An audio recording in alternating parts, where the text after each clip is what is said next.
다 보셨겠지만 저는 이렇게 남들이 보지 못하는 걸 조금 볼 줄을 알아요. 오늘 악보를 안 들고 지휘자하고 눈을 마주치면서 찬양을 하니까 찬양이 더 풍성해서 감사를 드려요. 가끔가다 이렇게 컨닝 하시는 분들이 몇 분 계시더라고요. 감사합니다. 우리 가정의 달 마지막 주일, 우리 지난주에는 가정의 꽃이라고 할 수 있는 아내들, 또 우리 어머니들을 좀 중심으로 한 말씀을 대연했다고 하면, 오늘은 한 가정을 지탱하고 이끌어가는 가장인 아버지들을 좀 중심으로 한 말씀을 대연하려고 합니다. 그래서 오늘은 좀 우리 아내들이 남편들을 좀 많이 좀 이렇게 위로하고 또 고맙다고 감사를 표현하는, 또 자녀들이 아버지를 향해서 또 이런 어떤 그런 고백을 하는 그런 날이 됐으면 좋겠다 하는 개인적인 생각을 합니다. 1984년으로 기억을 하는데, 전 세계의 어떤 특이한 기록을 가지고 있는 것을 이렇게 한 곳에 모아놓고 있는 기네스북이라고 하는 책이 있습니다. 근데 1984년도에 전 세계에서 가장 많이 이혼을 한 사람이 누군가, 그래서 그 사람의 이름을 기네스북에 기록을 했습니다. 그 이름이 누구냐면 스콧 월프라는 사람입니다. 근데 그때 당시에 이분이 몇 번을 이혼을 했냐면 26번을 이혼을 했어요. 그리고 27번째 결혼을 하려고 준비를 하고 있다는 그런 기록이 기네스북에 오른 것을 기억을 합니다. 근데 이 사람이 세월이 지나서 이제 죽음 앞에 갑니다. 그래서 마지막 임종을 하는 시간에 친구가 와서 이분에게 이런 질문을 해요. 자네의 인생을 뒤돌아보면서 만약에 후회하는 게 있다고 하면 그게 무엇인가 하고 말이에요. 이분이 죽음을 앞두고 이런 고백을 해요. 만약에 내가 인생을 다시 살 수 있다고 하면 나는 한 아내와 더불어 살고 싶습니다. 내 인생에는 진정한 의미에서 가정은 존재하지 않았습니다. 로마가 세계를 지배하다가 그 무너지지 않을 것 같았던 로마가 무너져 버리고 말아요. 그 로마가 무너져가는 모습을 보면서 그 로마에 있는 한 원로의 철학자가 탄식을 하면서 로마 백성들에게 이런 호소를 해요. 애국자여, 당신의 가정을 지키십시오. 그러니까 이분의 말을 빌리면 애국이 뭐냐면 가정을 건강하게 가꾸어 가는 거라는 거예요. 그러면서 이분이 이렇게 말을 하며 하나님 앞에 이런 기도를 드렸대요. 로마가 과거에 부강했었던 것은 신을 두려워하고 가정을 소중히 여기는 전통이 있었기 때문이다. 신이시여, 기도하는 가정을 로마에 다시 일으켜 세워 주시옵소서. 현대인의 아픔은 가정의 아픔이죠. 그래서 우리는 어떻게 하면 가정을 아름답게 이루어 갈 건가? 가정을 어떻게 하면 천국화할 건가? 그 하루 종일 사회생활을 했던 남편들과 자녀들이 가정에 들어와서 하루의 피곤을 풀고 새로운 에너지를 보충받는 가정을 어떻게 하면 만들 건가? 이상적인 가정, 오늘은 고넬료 가정을 중심으로 해서 성경에서 우리에게 소개하는 이상적인 가정은 어떤 가정인가? 두 번째 시간을 갖겠습니다. 그 가정은 아버지의 영성이 풍성한 가정입니다. 한 가정의 가장이 영성이 풍성한 가정, 그 가정이 이상적인 가정입니다. 오늘 본문 1절과 2절에 보면 고넬료가 어떤 사람이고 2절에 가서는 그는 경건한 사람이었다. 그리고 온 지방과 더불어 하나님을 경외하는 사람이었다.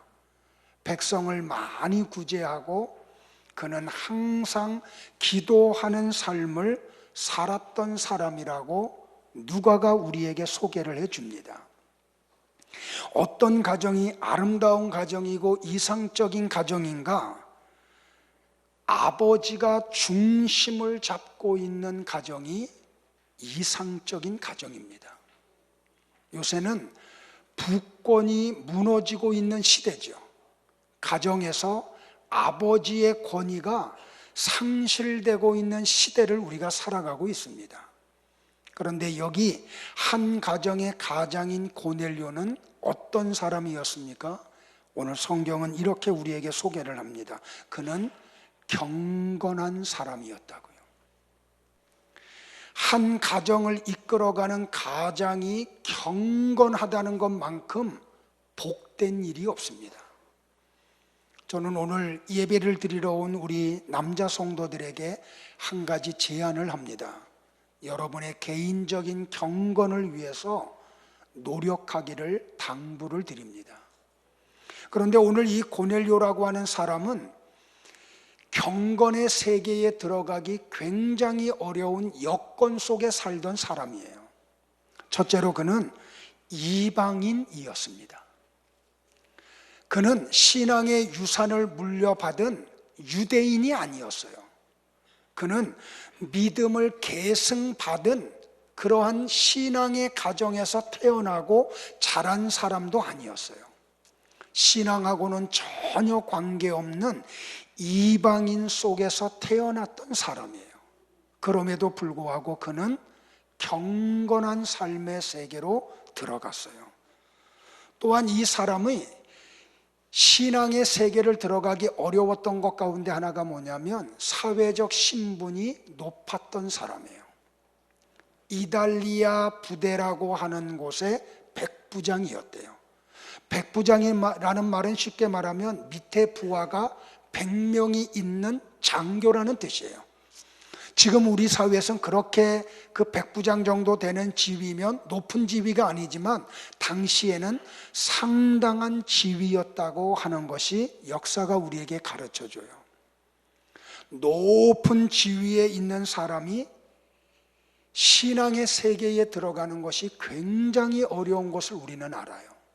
더더군다나 그는 지배 국가의 장교로 피지배 국가의 치안을 담당하러 파송을 받은 사람이라는 거예요. 자, 지배 국가의 사람이 피지배 국가의 종교를 받아들이는 것은 그래도 어느 정도 쉬워요.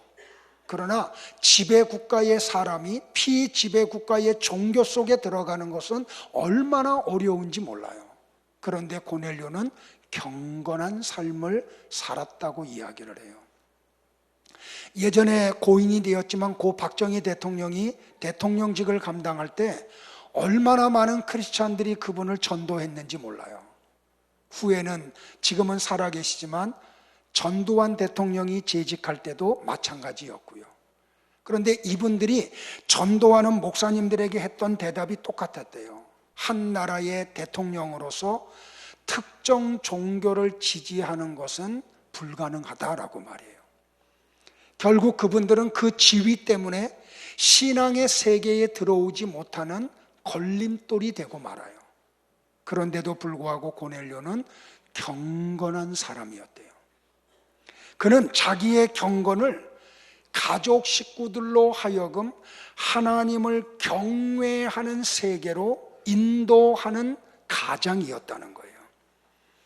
그러니까 우리 가장들은 개인의 경건을 위해서 경건의 훈련을 해야 되고 그 개인의 경건이 그 가족 식구들로 하여금 하나님을 다 경외하게 만드는 그런 남편들, 아버지들 되시기를 주의 이름으로 권면을 드립니다.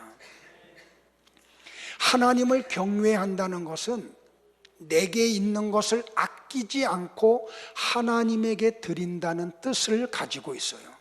그래서 하나님을 향한 경외는 미숙한 사람들은 할 수가 없어요. 성숙한 사람만이 하나님을 경외할 수가 있어요.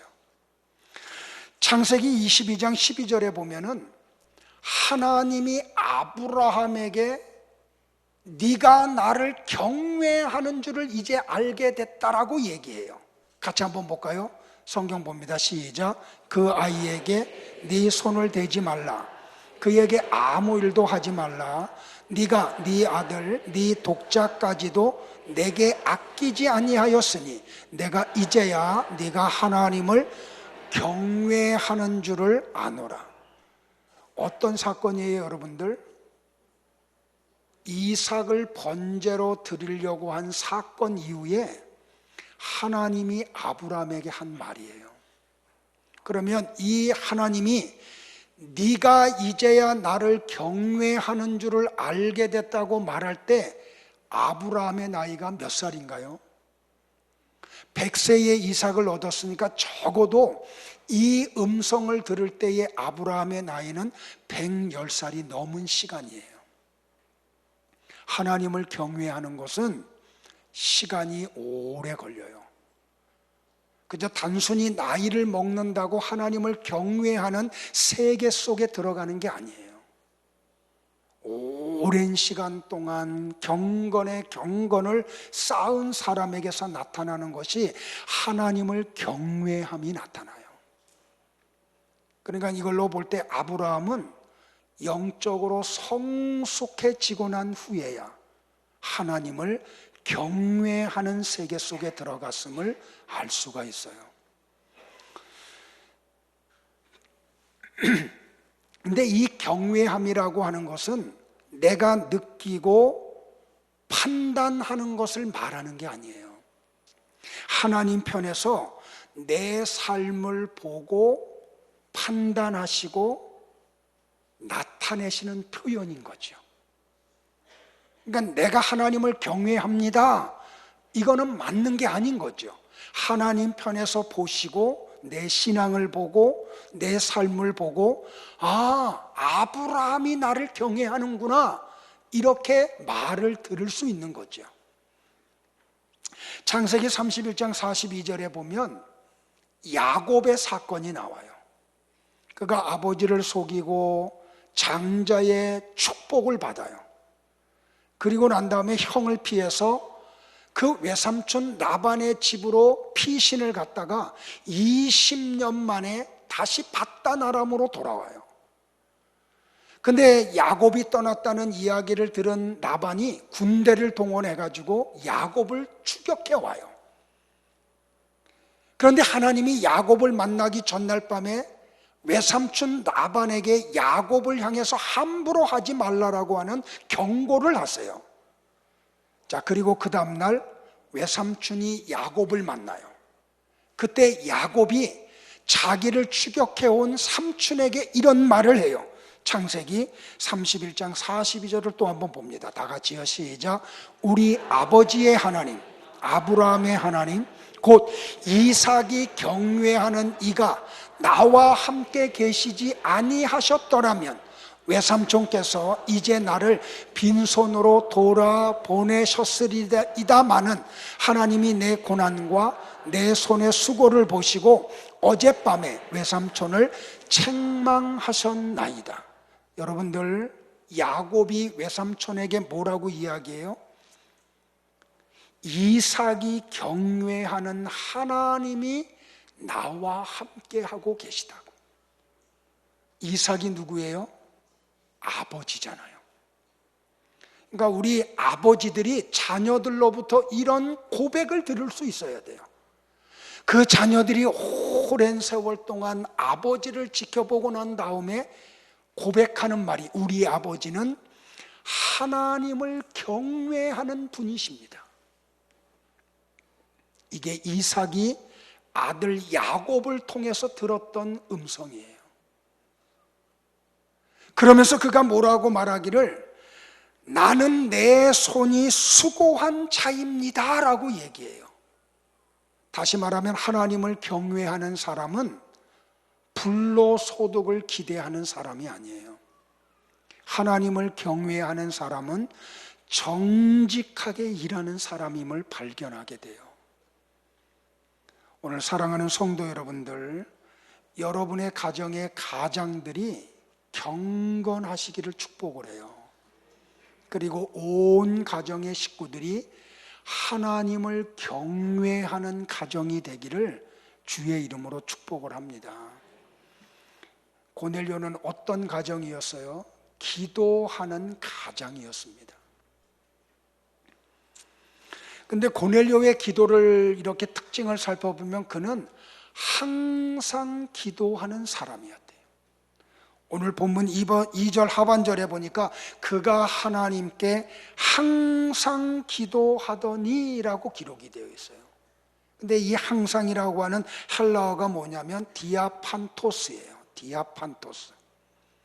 디아판토스라고 하는 단어는 두 가지 뜻을 가지고 있어요. 하나는 계속해서, 또 다른 하나는 어떠한 경우에라도. 그러니까 고넬료가 항상 기도했다는 말은 계속해서 기도하는 삶을 살아왔다는 걸 이야기해요. 어떤 상황을 만나더라도 고넬료의 삶 속에서 사라지지 않았던 게 기도라고 누가가 우리에게 소개를 해줘요. 한 가정이 이상적인 가정이 되기 위해서는 한 가정의 가장들이 기도하는 삶을 살아야 돼요.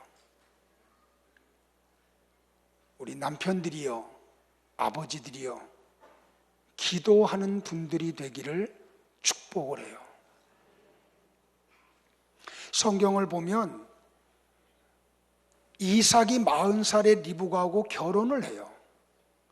그런데 결혼 생활을 한 지 20년이 지나도록 하나님이 리브가의 태의 문을 열질 않아요. 그때 창세기에 보니까 이삭이 어떻게 하는 거 아니? 하나님 앞에 조용히 나가서 자기 아내를 위해서 기도를 해요. 하나님, 내 아내의 태의 문을 열어주세요. 우리 신앙의 남편들이 해야 될 중요한 역할 가운데 하나가 뭐냐면 내 아내의 아픔을 하나님 앞에 가지고 가서 기도하는 사람들이 돼야 돼요. 내 아내가 이것 때문에 아파합니다, 하나님. 내 아내가 이것 때문에 힘들어합니다. 좀 하나님이 도와주셔서 내 아내의 아픔을 치유해 주시고 내 아내가 힘들어하는 부분들을 회복시켜 달라고 기도하는 남편들 되기를 바라요. 가장의 가장 중요한 역할 가운데 하나가 뭐냐면 자녀들을 위해서 축복하는 거예요. 하루를 시작하는 첫 번째 시간에 하나님 앞에 무릎을 꿇고 하나님, 우리 아이들을 이렇게 인도해 주세요. 하나님, 이 은혜를 허락해 주세요.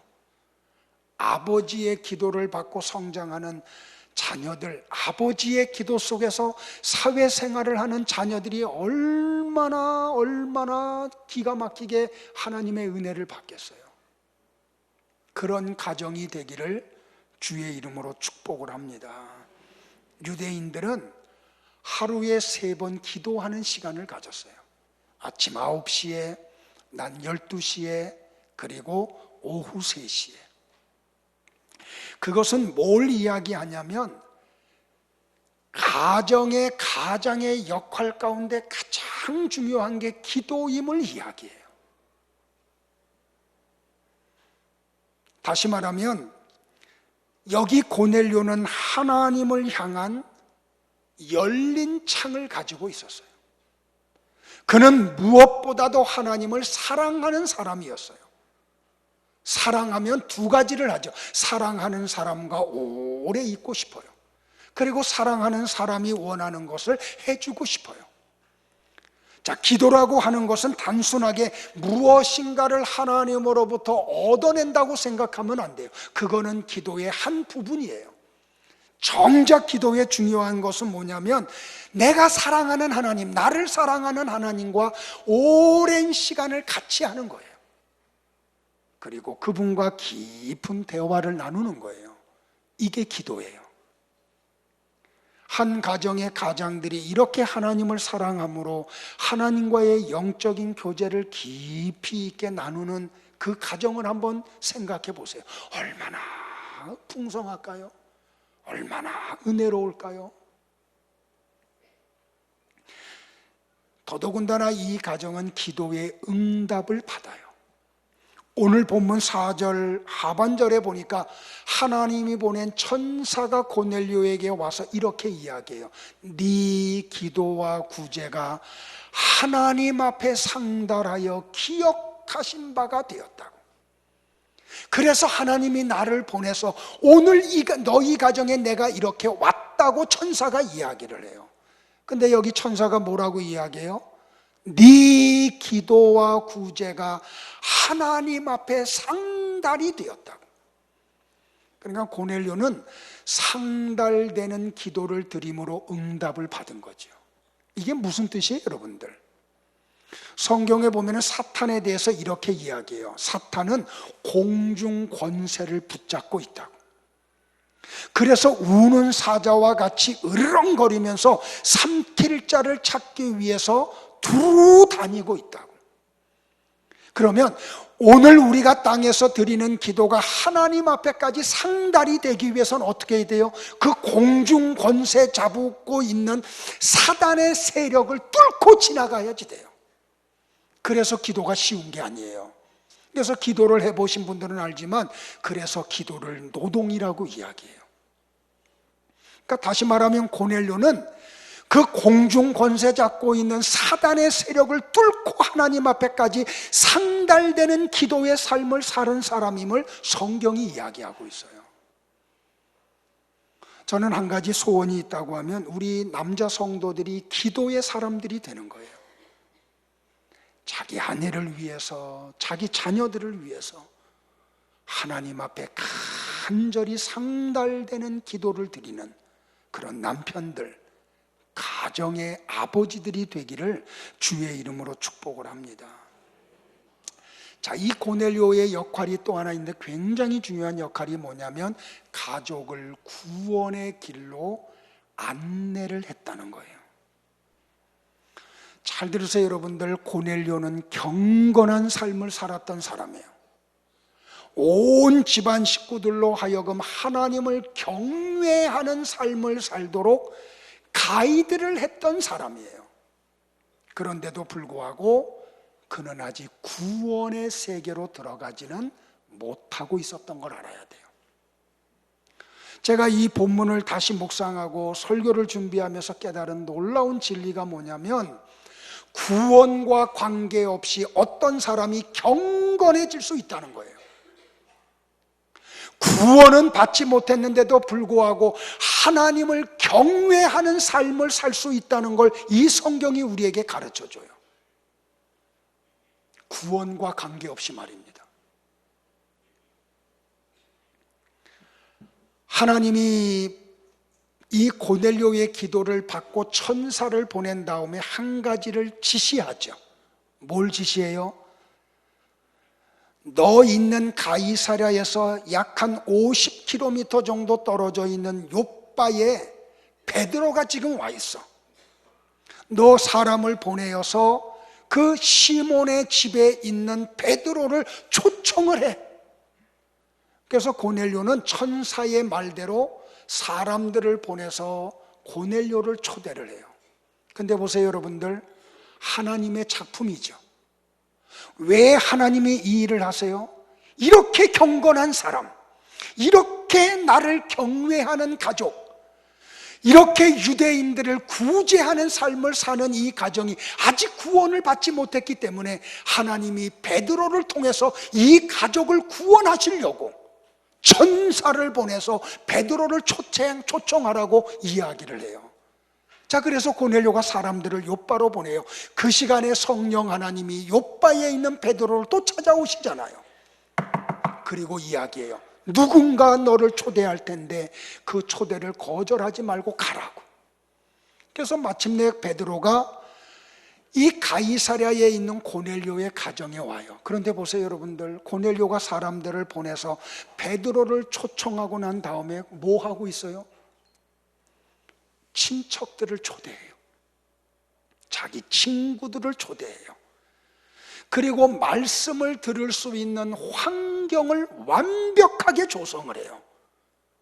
그리고 베드로가 도착을 하니까 어떻게 경건하게 무릎을 꿇어요. 베드로가 깜짝 놀랄 정도로, 그러지 말라고, 나도 사람이라고, 내게 그러지 말라고. 그리고 난 다음에 베드로가 뭘 해요, 여러분들?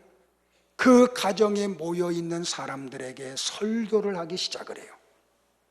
보세요, 여러분들. 베드로의 설교의 내용이 뭐예요? 예수 그리스도 한 분이에요. 사도행전을 보면 38절로부터 43절까지의 내용이 베드로의 설교의 내용인데, 설교의 초점이 예수 그리스도예요. 예수님이 하나님의 성령과 능력으로 기름 부음을 받으시고 보냄을 받아서 이 땅에 오신 분입니다. 예수님은 사탄에게 눌려있는 사람들에게 자유를, 병든 자에게 고침이 되시는 분이십니다. 예수님은 인류의 죄를 대속하기 위하여 십자가에서 죽으신 분이십니다. 그 예수님은 우리를 의롭다 하게 하시기 위하여 3일 만에 부활하신 부활의 주님이십니다. 그러면서 43절에서 뭐라고 이야기해요? 누구든지 이 예수님을 믿으면 죄 사함을 받는다고 설교를 해요. 그랬더니 이 설교를 들었던 고넬료와 그의 아내와 자녀들과 친척들과 친구들 속에 어떤 일이 벌어져요, 여러분들? 사도행전 10장 44절을 다 같이 보겠어요. 같이 봐요. 시작.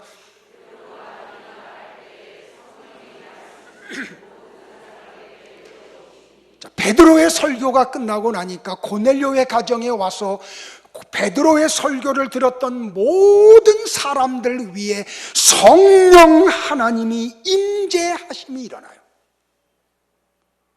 경건했음에도 불구하고, 하나님을 경외했음에도 불구하고 성령의 임재를 한 번도 경험해 보지 못했던 고넬료, 백성을 많이 구제하고 하나님 앞에 상달되는 기도를 드리고 응답을 받았음에도 불구하고 전혀 구원과 관계없는 세계 속에서 그런 일이 일어났던 고넬료, 마침내 베드로의 설교를 통해서 성령 하나님이 임재하는 모습을 보고 베드로와 그를 따라왔던 유대인들이 깜짝 놀라잖아요. 어떻게 하나님이 이방인들에게도 성령을 부어주시느냐고. 그래서 그들에게 어떻게, 여러분들? 세례를 베풀어요. 마침내 그 가정에 어떤 역사가 일어나요? 구원이 일어나고 말아요. 성도 여러분들, 다시 한번 이야기해요.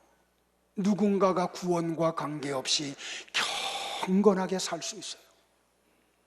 구원과 관계없이 하나님을 경외할 수 있어요. 구원받은 사건이 일어나지 않았음에도 불구하고 기도 생활하고 응답을 받을 수 있어요. 한 가정의 믿음의 가정이라고 하면, 가장이라고 하면 가장 고민해야 될 부분이 가족의 구원을 가지고 고민을 해야 돼요. 여기 고넬료의 위대함이 여기에 있어요. 그래서 마침내 이 가정에 구원이 이루어져요. 이게 가정의 역할이에요. 자, 어떤 가정이 이상적인 가정인가요? 이웃과의 관계가 아름다운 가정이에요. 오늘 본문 2절에 보니까 그가 경건하여 온 지방과 더불어 하나님을 경외하며 백성을 많이 구제하고, 다 같이요, 하나님께 항상 기도하더니. 보세요, 여러분들. 인생을 살면서 관계를 잘 맺어야 할 대상이 있어요. 하나는 하나님과의 관계예요. 하나님과의 관계는 어떤 관계에 앞서서 바르게 맺어야 될 관계예요. 왜? 거기에서 모든 게 다 이루어지기 때문에. 그 다음에 두 번째로 중요한 관계는 가족과의 관계예요. 세 번째는 이웃과의 관계예요. 고넬료의 가정에는 세 개의 창문을 가지고 있던 가정이에요. 하나님을 향한 기도의 창이 있고, 그리고 가정 구성원 간의 사랑의 창이 있고, 이웃을 향한 구제의 창을 가지고 있는 가정이었어요. 어느 날 한 율법사가 예수님에게 와가지고 질문을 던져요. 율법 중에 가장 큰 것이 무엇입니까? 그때 예수님이 마태복음 22장 37절로 40절에서 이렇게 말씀을 해요. 같이 봅니다. 시작. 네 마음을 다하고 목숨을 다하고 뜻을 다하여 주 너의 하나님을 사랑하라 하셨으니 이것이 크고 첫째 되는 계명이요 둘째도 그와 같으니 네 이웃을 네 자신과 같이 사랑하라 하셨으니 이 두 계명이 온 율법과 선지자의 강령이니라. 이렇게 삶을 보면은 이런 분들이 있어요. 가정 식구들한테는 잘하는데 바깥에 나가서 인색한 사람들이 있어요. 그 반면에 바깥에서는 아주 인심이 좋은데 가족 식구들에게 인색한 가장들이 있어요. 혹시 어느 한쪽으로 치우치신 분이 계시다고 하면 그 부족한 부분도 빨리 채우기를 바라요. 특별히 가족 식구들을 소홀히 대하지 않기를 바라요. 그 바깥에서는 호인 소리를 들어요. 저런 남편과 사는 아내는 얼마나 행복할까? 그런데 집에 가면 폭군이 돼요. 가족 식구들을 배려를 하지 않아요. 아픔을 이해하지 못하고 그들의 슬픔이 무엇인지를 헤아리질 않아요. 그 바깥에서는 돈을 펑펑 쓰면서도 가족 식구들을 향해서 인색한 분들이 있어요. 혹시 그런 분들이 계시면 빨리 바꾸시기를 주의 이름으로 당부드려요. 가족 식구들한테 배려를 하세요. 잘 해주세요.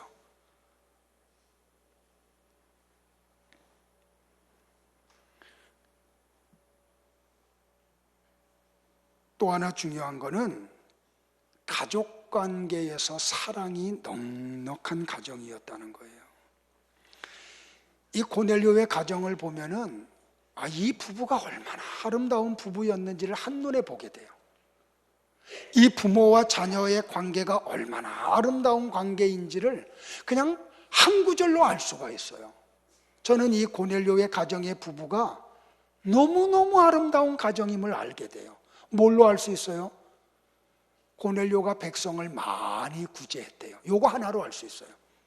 자, 구제를 하려고 하면 특별히 동원돼야 될 게 두 가지가 있어요. 하나는 물질이 동원돼야 돼요. 돈 없이 이웃을 구제할 수 없어요. 또 하나는 시간을 내야지 돼요. 아무리 바빠도 시간을 내지 않고는 구제할 수 없어요. 근데 여러분들 보세요. 아무리 남편이 일을 하고 싶어도 집안에서 살림을 하는 아내가 동의를 하지 않으면 절대로 그 일할 수 없어요. 남편이 하고 싶은데 아내가 우리 가정 어떻게 하라고요? 요 한마디만 해도 못해요. 근데 여러분들 보세요. 백성을 많이 구제했대요. 이 말 속에서 뭘 발견해요? 이 남편은, 고넬료는 아내로부터 인정을 받는 사람이었어요. 우리 남편이 하는 일은 다 옳아. 우리 남편이 하는 모든 일은 내가 따라가야 되는 일이야. 이걸 평상시에 인정받았어요. 그러니까 이 부부관계가 얼마나 아름다운 관계임을 알 수가 있죠. 자, 또 다른 하나는 온 집안 식구들이 하나님을 경외했대요. 우리나라 말에 이런 말이 있잖아요. 품 안의 자식이라고. 애들이 머리 크면 부모 마음대로 안 돼요. 그래서 가정 안에 갈등이 얼마나 많은지 몰라요. 그런데 이 가정은 온 집안 식구들이 하나님을 경외했대요.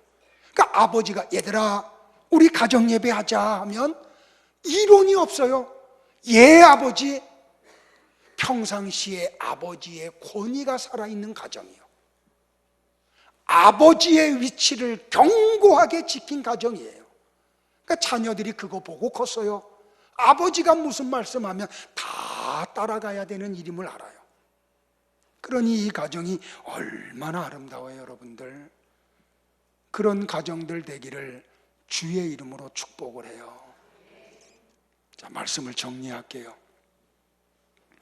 물고기 가운데 가시고기라는 이름을 가진 물고기가 있어요. 근데 이 물고기는 참 이상한 게, 이 암 가시고기가 알을 이렇게 나놓고 나면 이 엄마 가시고기는 그냥 알을 방치해놓고 없어져 버린대요.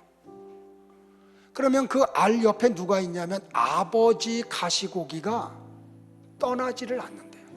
그 알을 보호하기 위해서 15일 동안을요. 그 알을 지키기 위해서 먹는 일도 안 한대요. 그러다가 15일이 지나서 알들이 이제 물고기가 돼서 이렇게 나가면 아버지 물고기는 그만 세상을 떠나고 만대요. 15일 동안 먹질 못해서. 그러면 이 새끼 가시고기들이 죽은 아버지 가시고기의 몸을 뜯어먹고 성장을 한대요. 그게 가시고기래요. 그래서 이 가시고기라고 하는 고기의 이름을 가지고 한 분이 소설을 써요. 아마 읽어보신 분들이 많이 있으리라고 생각을 해요. 소개를 할게요. 그 소설의 줄거리가 어떤 내용이냐면, 여기에 하나님의 사랑이 있고 십자가가 있어요. 그리고 한 가정의 가장의 아픔이 이 속에 있어요. 말 못하는 아픔이. 정호연이라고 하는 분이 결혼을 해요. 그리고 아들을 낳아요. 다움이라고 이름을 줘요. 그런데 결혼 생활을 하다가 이 어머니가 그만 집을 나가버려요. 그래서 아버지 정호연은 어린 아들 다움이를 데리고 그 어려운 살림을 해나가요. 그런데 이 사람의 직업이 뭐냐면 가난한 시인이에요. 돈벌이를 못하는 시인이에요. 그러다 보니까 살림하는 게 너무 뻑뻑해요. 그래도 아들을 버릴 수 없어요. 그래서 아들을 데리고 살아요. 그런데 다움이가 6살 되는 해에 그만 갑자기 시름시름 앓아서 병원 가서 검사를 했더니 백혈병에 걸렸다는 그런 진단을 받아요. 이때부터 정호연 아버지는 아들을 살리려고 애를 써요. 병원을 데리고 다니고 그 어려운 가운데서도 아이에게 필요한 걸 공급해 주려고 몸부림을 써요. 그런데 어느 날 의사로부터 들리는 이야기가, 무슨 이야기가 들리는 거 아니, 더 이상 이렇게 해서는 안 된다고. 그래서 항암 치료를 들어가요.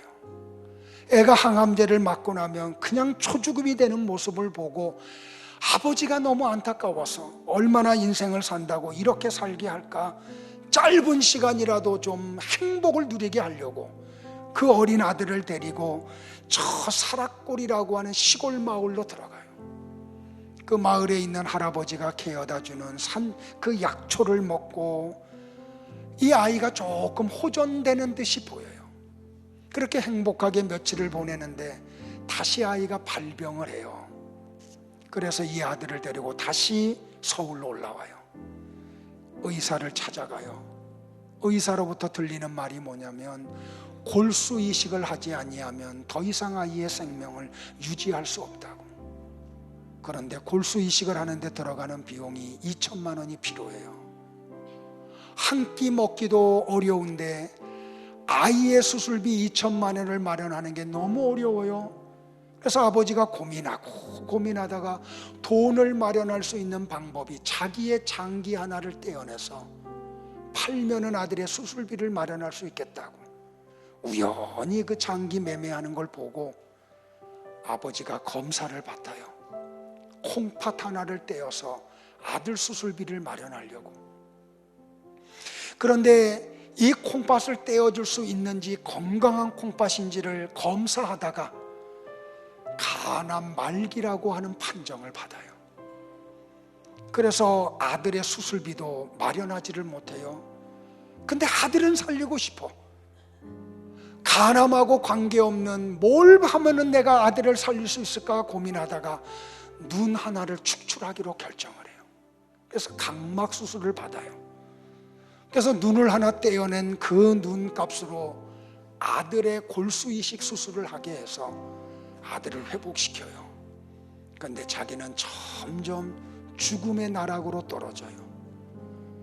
그 자기의 추한 모습, 눈 하나 없는 모습, 아들이 보면은 상처받을까봐 그 모습 보이기 싫고, 죽어가는 모습을 아들에게 보이기 싫어가지고 아들을 저 프랑스에 있는 어머니에게로 보내요.